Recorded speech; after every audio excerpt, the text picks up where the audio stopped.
Welcome to Remix EQ Live, where we're amplifying equity with a remix of information, interviews, and inspiration.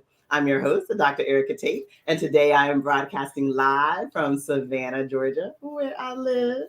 For those joining us today, please drop a greeting of choice in the comments. Let us know where you are joining from and the equity-driven work you do or aspire to do.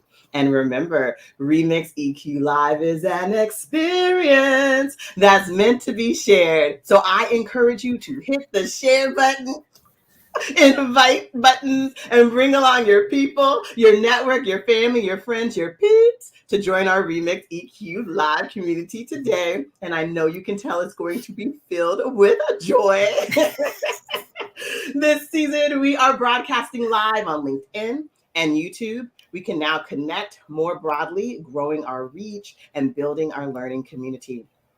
While those comments are flowing in and those invitations are flowing out, I want to remind you that Remix EQ Live offers the opportunity for us to connect and build community with each other around the equity-driven work being performed throughout the world. And we do this by centering the work. That is, our guests and viewers share examples of what they do in their role or position as a way to illustrate the innovative, effective, and meaningful ways they advance equity in the spaces in which they live, work, learn, and play. So throughout the show and in the comments, I invite you to also share what you do to make the world a more just place. It is season 6 of Remix EQ Live. And today I am interviewing social justice warrior, Dr. Nicole M. Joseph. She's an associate professor of mathematics education at Vanderbilt University, where she is also the associate dean of belonging at the Peabody Office of Student Life. Dr. Joseph is the author of the book, Making Black Girls Count in Math Education, a Black feminist vision for transformative teaching. In today's episode, we are centering Black girls, their identities, their experiences in mathematics education. We will listen and learn from scholar activist Dr. Nicole M. Joseph about how and why she has chosen to cultivate Black girl joy and liberation in mathematics. This episode is for the parents, aunties, uncles, cousins, and grands of Black girls. It's for teachers and school leaders who have Black girls in their classes and schools. And it's for those who just need a touch of Black girl magic today. So, everybody. And while my invitation is infinite, time is not. So let us begin this conversation for change. Yes. Welcome, Dr. Joseph. Woo! Thank you. Thank you. I invite you to introduce yourself. And as you do, please share 1 to 2 career or personal twists and turns that have led you to your current role. Yeah, well, thank you, Dr. Tate, for having me. I'm really excited. You know, I remember when I was I opened up the book with this vignette when I was in, I think it was 3rd or 4th grade. We were doing math. I was raising my hand. I was trying to answer the question because I was super excited. I've always been this like joyous kind of person. My teacher didn't call on me. I didn't realize my mom was outside looking in, and she said, Nicole basically is going to be removed from this class because you ignored my child. So to make a long story short, I didn't know it then, but that was my first moment of experiencing advocacy, which is the center really of who I am, why I do this work on behalf and with, Black girls, is this idea of advocacy, that someone can make a decision that can change the trajectory of a Black girl's life in a positive way. And so that really is a part of like who I am. And, I didn't know it then, like I said, but there was something bubbling in me even at that very young age, because as I went through the K-12 education system, I began to notice things like I'd be the only Black girl in my advanced math classes. And, as I write in the book, at first that felt kind of all right, but then there was something feeling not so all right about that. And I began to think, what can I do about it? So I went to try to recruit all my friends, from high school to come and take the calculus class with me, and nobody was hearing me at all.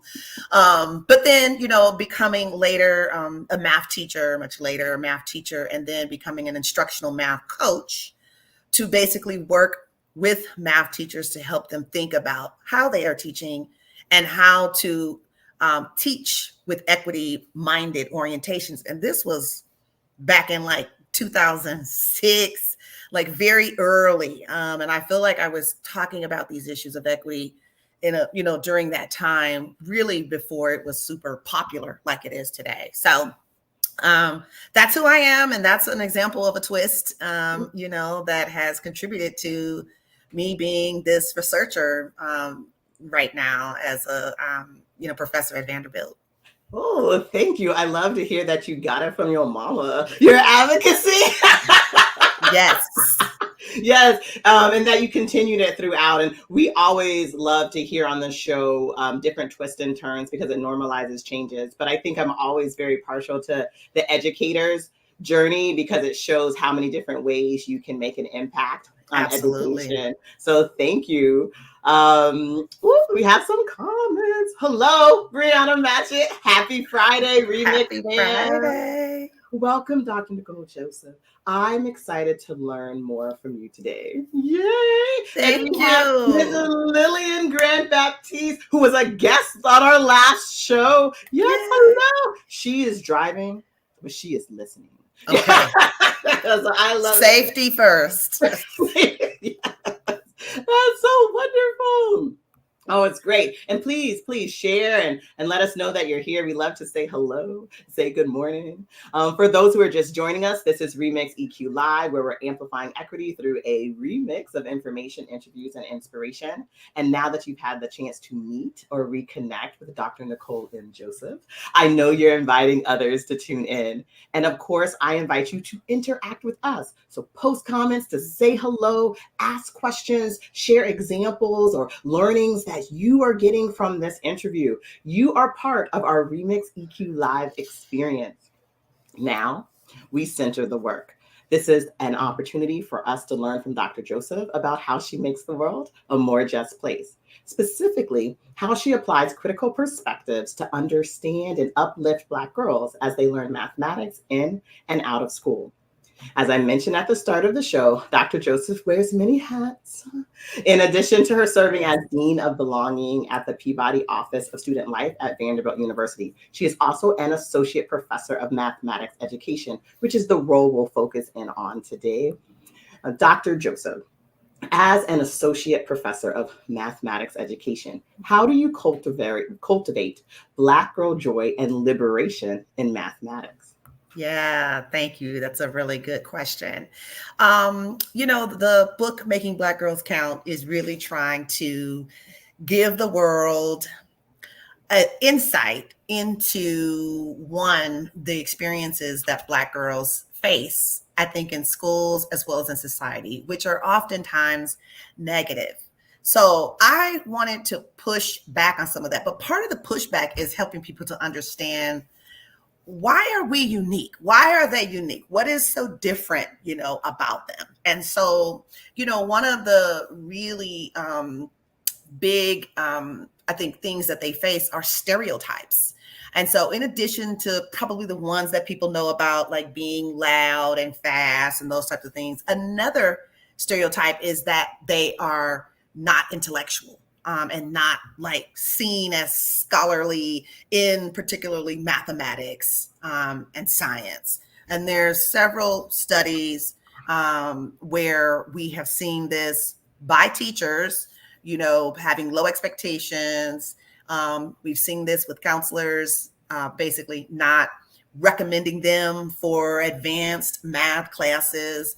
And so a part of that is trying to pivot that narrative and to tell people about what makes Black girls special. So one of the first things that makes Black girls, special, I think, in this learning space is that they really appreciate community. They really appreciate working together. They really appreciate being able to have laughter and socialness while they are also doing their mathematics. So I'm learning from Black girls that it's not that they just want to just be sitting around talking. No, they want an opportunity to do both things. They see them as integrated, or at least why can't they be integrated?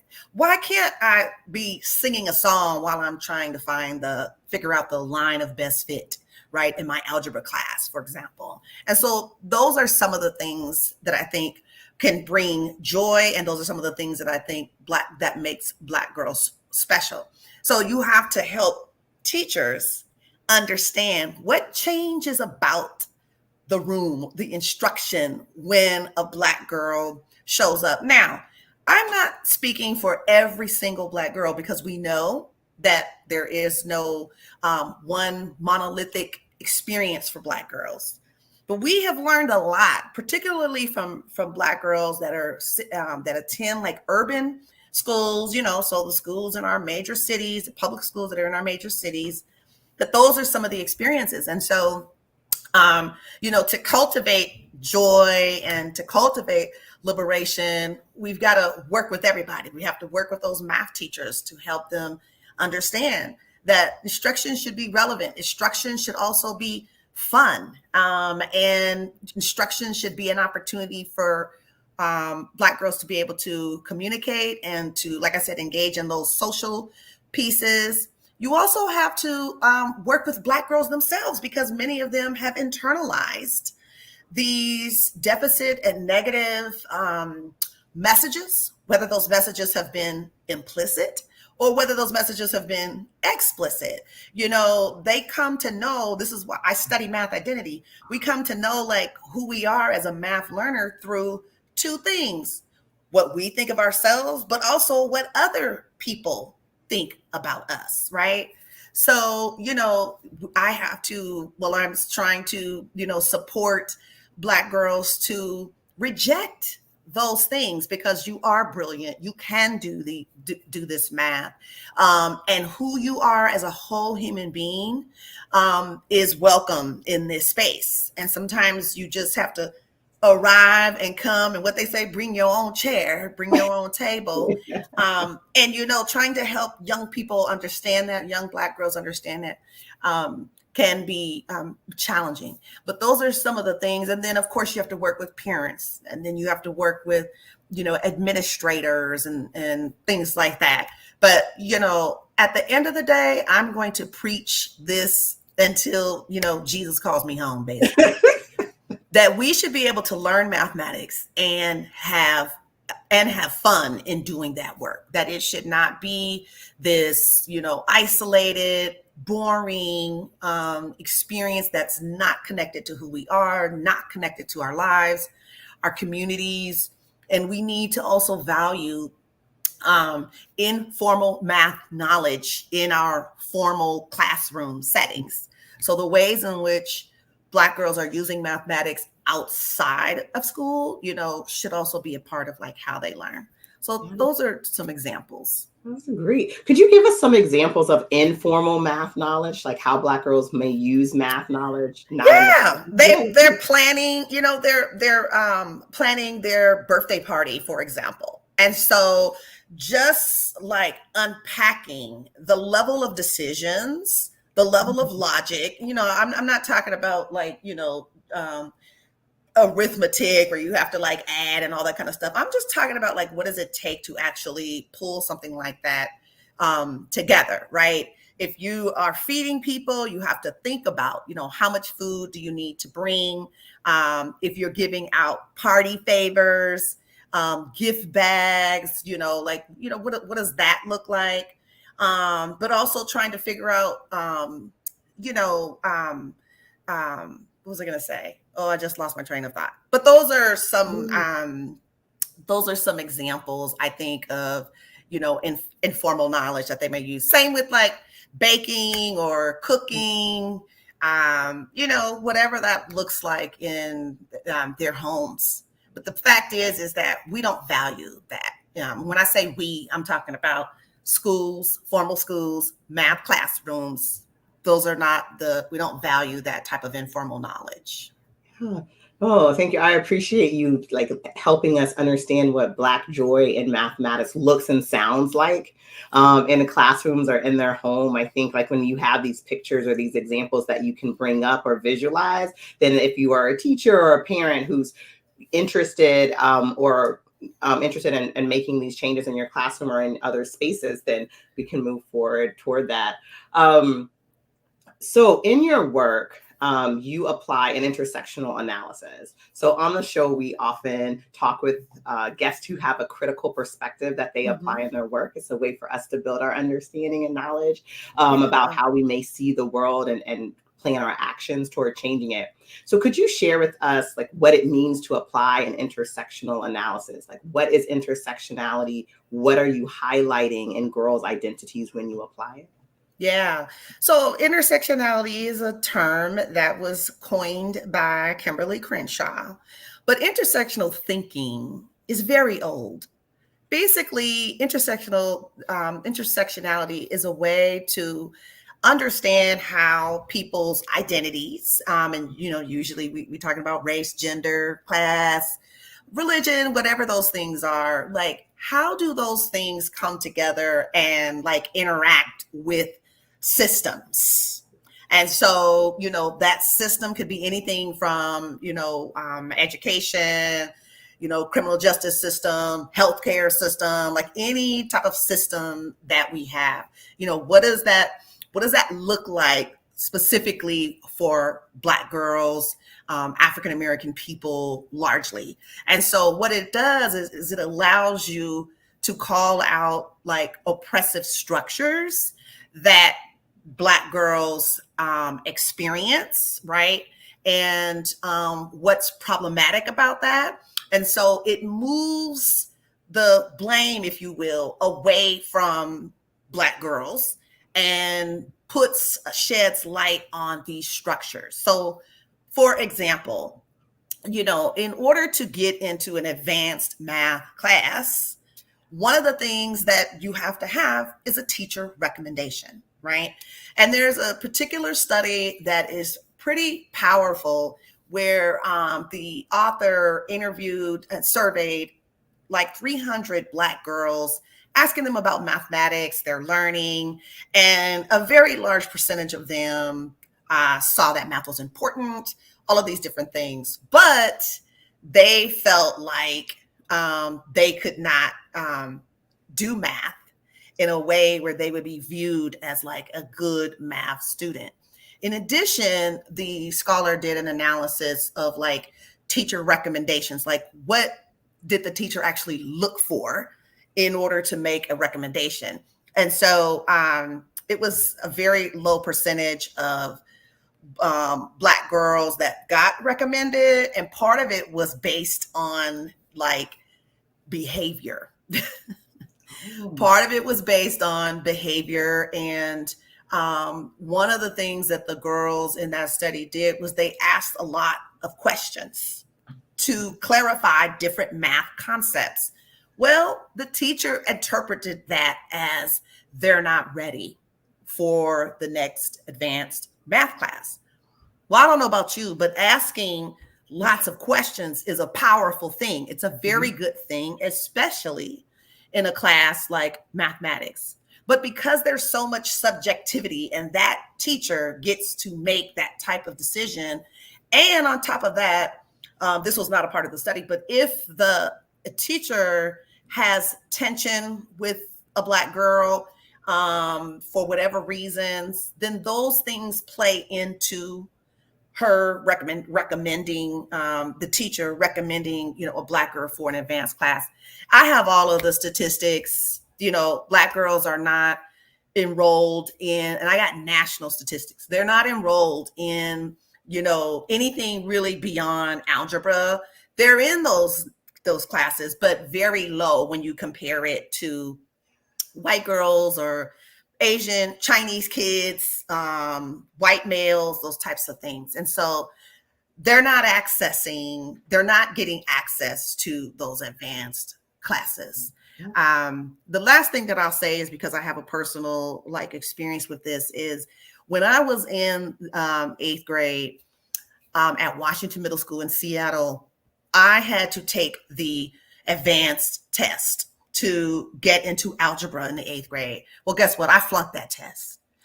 But Miss Bennett, God rest her soul, Black woman counselor, she was like, I don't really care what the test say. What I see is that your grades, like you're getting A's in everything, including your math classroom. So I'm going to put you in this class anyway. Well, I got in the class and I killed it, right? But had she not, because that test was not something that I could pass, I would have missed that opportunity, right? Mm-hmm. And so this goes back to advocacy, which is why I feel like these conversations are so important, because Black girls need people to advocate for them. And I'm talking specifically about mathematics. I'm not saying those other things aren't important, but when it comes down to mathematics, they need folks to advocate on their behalf. And I just feel really blessed that that was something that I was able to experience, because again, it just changed the whole trajectory of my life. Yeah. No, I appreciate you explaining what it means to apply that frame and pointing out like the systems that hold back. So like you have a procedure in place for it that relies on subjective recommendations. And then you can show, and people have studied this and show nationally how that is affecting the enrollment of Black girls in advanced math classes, and bringing that out and pointing that out and putting it to the forefront. And if we just say it again, it's not that the Black girl's not smart enough, right? But it's that, right? No. It's that these systems aren't seeing the intelligence and how it's being, performed. And her brilliance. Yes. Yeah.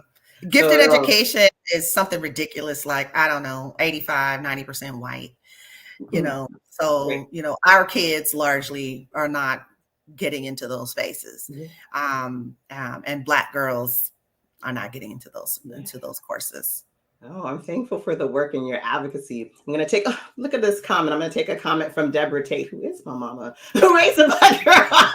Come on, hello, ladies. She says, very interesting. I'm all ears. Deborah Tate from Bonnier, Georgia. All right. Yes. Oh, yes. I'm sure she's has similar experiences with your mother about these journeys. Right. Oh. So for those who tune into the Remix EQ live show often, you know that in our learning community, we celebrate each other, especially the works of our guests. And that is what they produce for others: books, talks, articles, online content, card decks, performances, and so on. So we are going to celebrate. So, Dr. Joseph, you have written and published the book, Making Black Girls Count in Math Education, a Black Feminist Vision for Transformative Teaching. You told us a little bit, but why did you write this book and who should read it? Well, I wrote this book for the reasons that I've already been saying, since I got on here, is that Black girls deserve our labor. Black girls deserve us to protect them. Black girls deserve us to give of our time. And I'm doing that specifically in thinking around mathematics education, trying to, let the world know, let teachers know, let families know, let policy makers know that Black girls are brilliant in mathematics. And this book allowed me to really take up a lot of space through their eyes, through their experiences. So the way, that the book is broken down, there's a book on curriculum, there's a book on assessment, there's a book on teachers. And so, not a book, chapters, y'all. So, this is a Black girl spatial project, for real.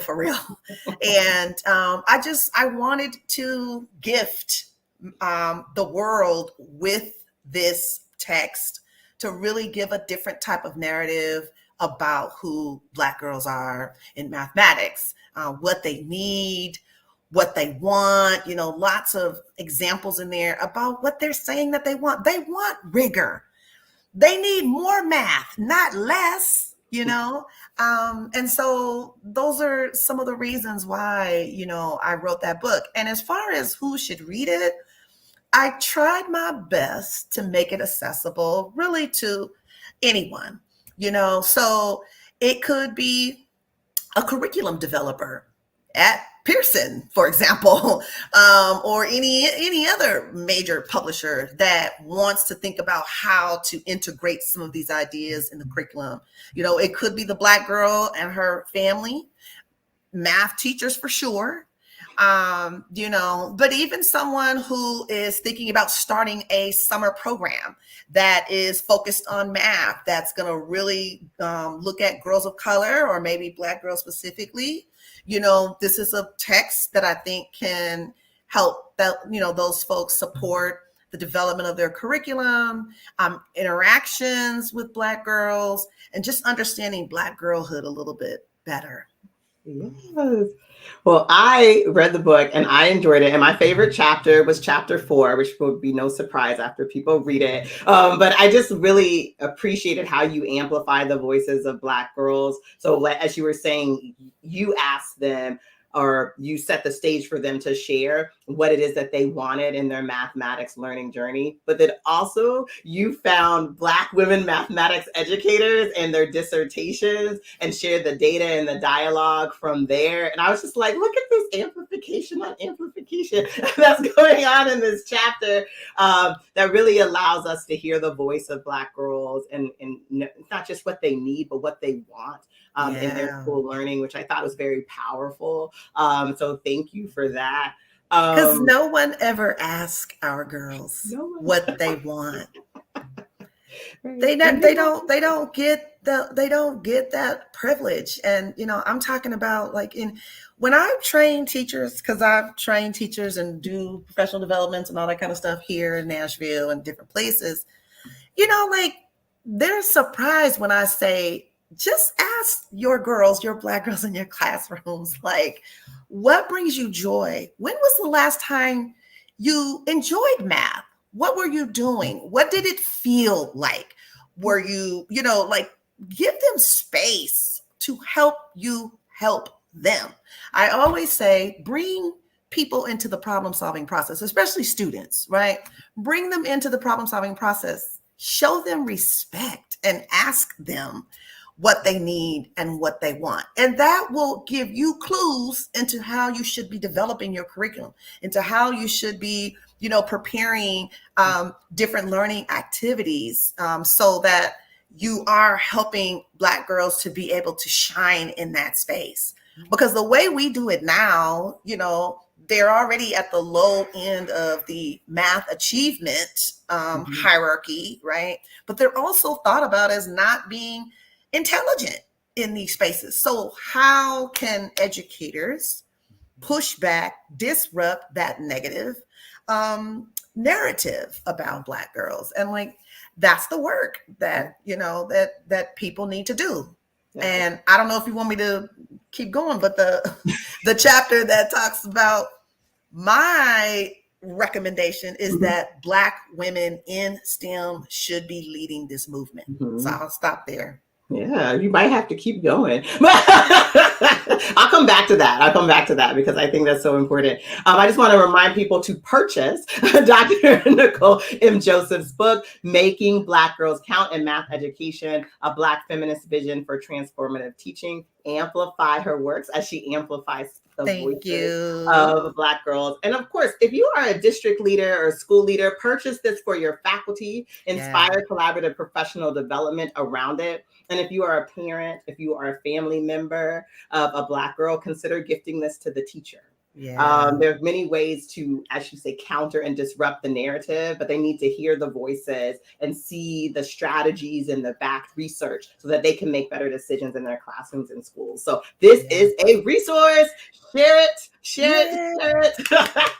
Thank you. Oh, well, your book is a wonderful example, Dr. Joseph, of your scholarship, and I know, and the community knows there's much, much more that you are giving to our community. And so I wanted to give you space to share a little bit about your latest research. So how are you currently partnering with districts and schools to advance math identity and achievement among Black girls?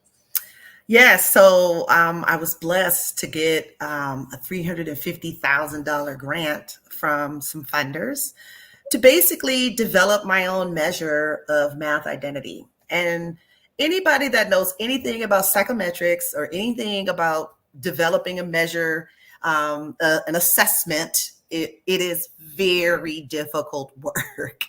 And part of what I have been doing with this work is I've been pushing back on traditional understandings of how to do that. So, for example, I worked with a district, a very like a medium-sized district, to actually co-design this with Black girls. So I wrote a set of questions, for example, to kind of make it simple for the audience. And then I sat down with girls and did what we call cognitive interviews.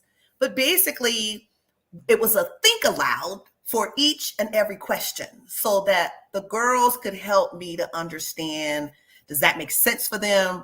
Does it represent like their experience? Because my goal was to think about the intersectionality assets and the intersectionality barriers that Black girls experience while learning math.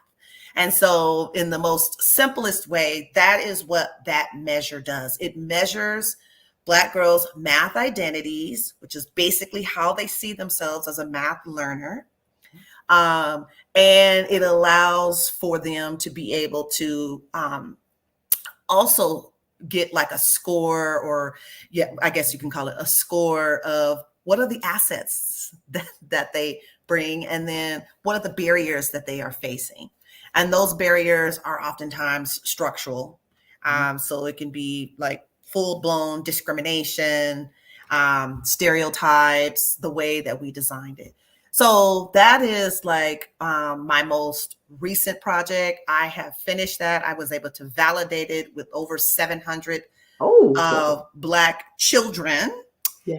About half of them were Black girls. And we have enough data that we will probably even validate it for Black boys as well.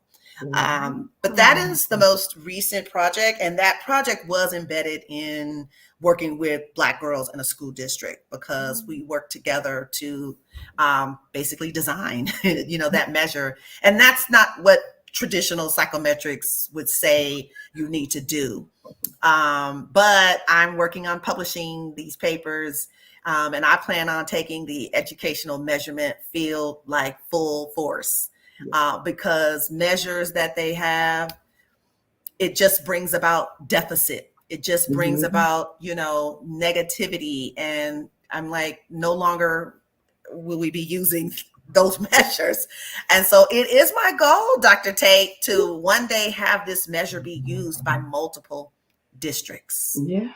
Oh, that's fantastic. I love, you started the show talking about like you're an advocate and that's like part of your soul, but like you're like taking on the system, because if there's a system to take on in education, it's assessment, right? So like you're taking on the system, you're changing what it means to design for the students that you want to take this assessment, what tools are needed to help guide teachers. I'm here for it. And when you're ready, you can come back and share the good news about the tool, because this is very exciting, very exciting.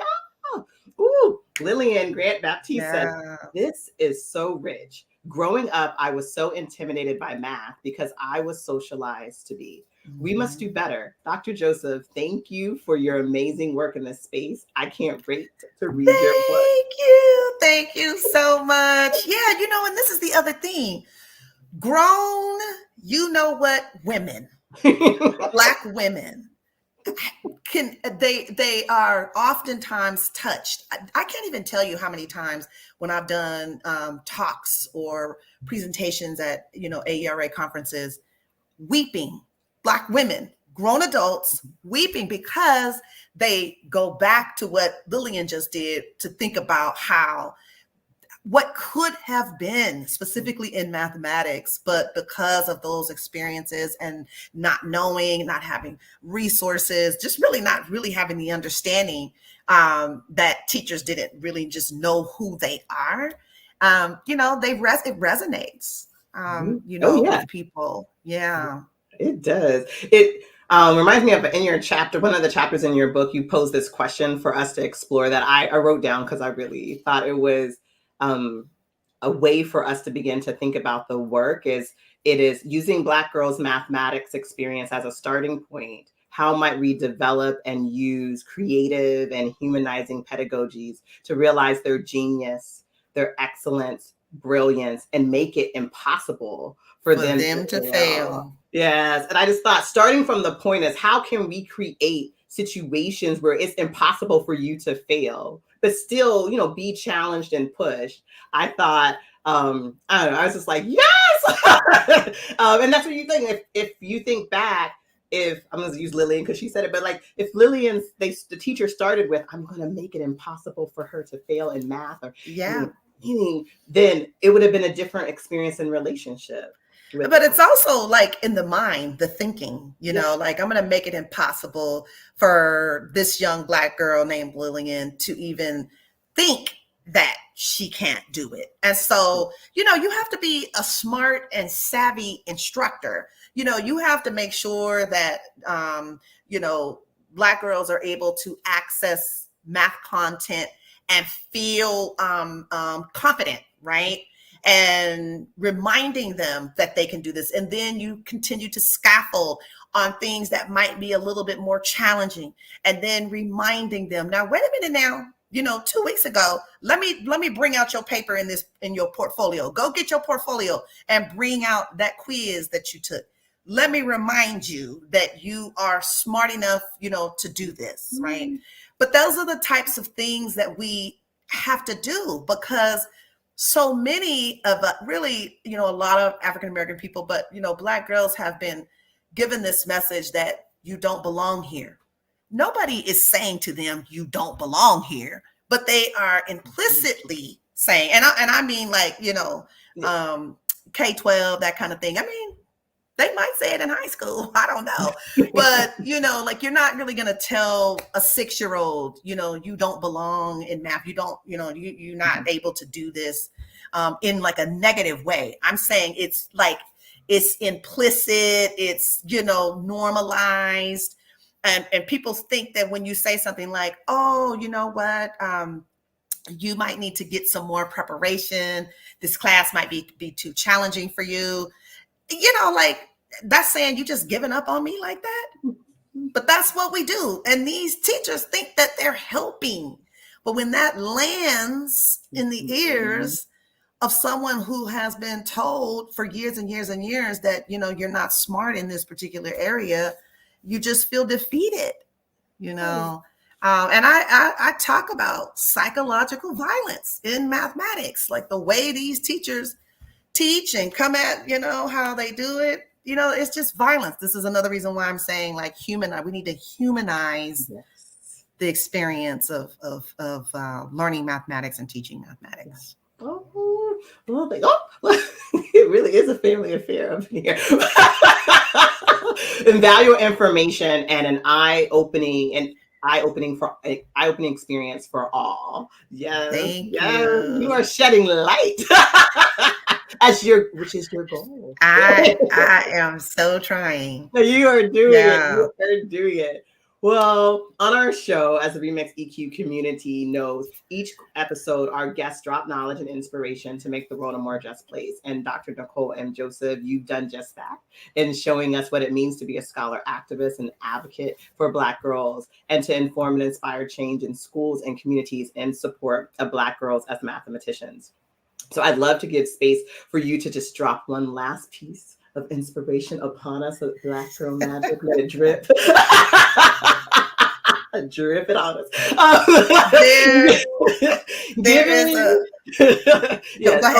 Go ahead. Sorry. Given your Black feminist vision for Black girls in mathematics education to be seen, to experience joy, what is your call to action? What can we do? Yeah, so there's this concept and idea. It's not mine. It's Dr. Kelly. It's called freedom dreaming. So the first exercise and assignment is for us to freedom dream. To freedom dream is to develop the type of world that you want to live in, that you want to see. And you're not, thinking about, oh, I ain't got enough money to do that. Oh, no, you're not thinking about those limitations. You are just dreaming. So I want people to think about, what does that look like for Black girls and their mathematics learning, right? So for me, I'd be like, I'm like, I want all of my Black girls in the advanced math classes. I want them in math Olympiads. I want them playing chess. I want like all of the things. I think starting there and just really allowing yourself to be free to dream what that looks like is really, really important. On a more level of schools and teachers, you should also freedom dream. At the same time, really try to just talk to your Black girls, get to know them as young people. Because one last thing, adultification is real. And our girls are adultified all the time. They don't get the clemency. They don't get the innocence. They don't get those things that a lot of white girls and other girls of color get. So stop the adultification. See them as kids, young people, and make it impossible for them to fail. Teach them more math, not less. Give them challenging and interesting problems. Let them come up with interesting and challenging problems that they see going on in their lives. And just think about this as a solidarity project. They didn't create these conditions that they are in right now, so they shouldn't be responsible for, changing them. We together as a community, schools, families, educators, policymakers, all of us should be working in solidarity with Black girls to bring about more joy and more liberation in mathematics. Yes. Thank you so much. Freedom, dreaming, and solidarity. I mean, there's not more we can ask for. Yes. Well, thank you. Thank you, Dr. Nicole and Joseph, for accepting my invitation to speak about what matters. Thank you. I was grateful for the opportunity to listen and learn from you, and especially why you've chosen and how you've chosen to make the world a more just place. A few announcements. Just a reminder, we're here on the second and fourth Fridays at 11:30 a.m. Eastern. So I will return in 2 weeks on September 27th. And we have another disruptor in the house, Dr. Eva Marie Shivers, who is the founding executive director of Indigo Cultural Center, which focuses on early childhood development and education. She's asking us to consider how Black healers, teachers, community helpers, and early learning spaces can help us maintain resilience and claim liberation. Now, you might have picked up on the theme of this season. Last show, we talked about Gullah Geechee storytelling as liberation with Ms. Lillian. Today, we talked about Black girls and liberation and mathematics. And now we're going into the early space. It's just a freedom train, freedom dreaming. So I'm very excited. Please tune in on LinkedIn and YouTube. Also like and share our upcoming and past shows. Share this show with the teachers and educators and your schools and communities. And then please subscribe to our YouTube channel. Also wanted to share a bit about our playlist. So in 6 seasons, we've created a substantial and I think inspirational body of work. We have 40 plus episodes, which we've curated into playlists for your viewing and the listening pleasure. So if you like today's show, if you liked this topic, be sure to check out our Remix EQ Live playlist on the Blue Knowledge YouTube channel. And ones that I think might bubble up and be good for you all if you're tuning into the show is we have one on critical perspective. So we're thinking about how are we looking at communities and the systems within that they are housed within. To think about that, we have Black women in STEM. We have education, and then we have a playlist dedicated to amplifying women, turning up the volume on those who make the world a more just place. In the meantime, I invite you to view my recent TEDx talk entitled Building Community to Make the World a More Just Place, which is based on the inspiration I have from interviewing guests like Dr. Joseph. And then I invite you to visit the Remix EQ Live webpage for episode announcements, recordings, and other information about our inspiring guests. It's also a place for you to support the Remix EQ Live community with a donations or purchasing merch like our Amplify notebook, and we have some message tees to inspire your day, your life. And then while you're on the show's webpage and you're engaging in a bit of justice-inspired retail therapy, please poke around my website and learn more about my business, Blue Knowledge, which advances equity in schools and communities through collaborative research, inclusive evaluation, and equity-driven professional and community learning. Stay connected to us. Subscribe to our newsletter, meet us and hang out with us on LinkedIn and Blue Knowledge. And if you're in Savannah, you can hang with me in the streets.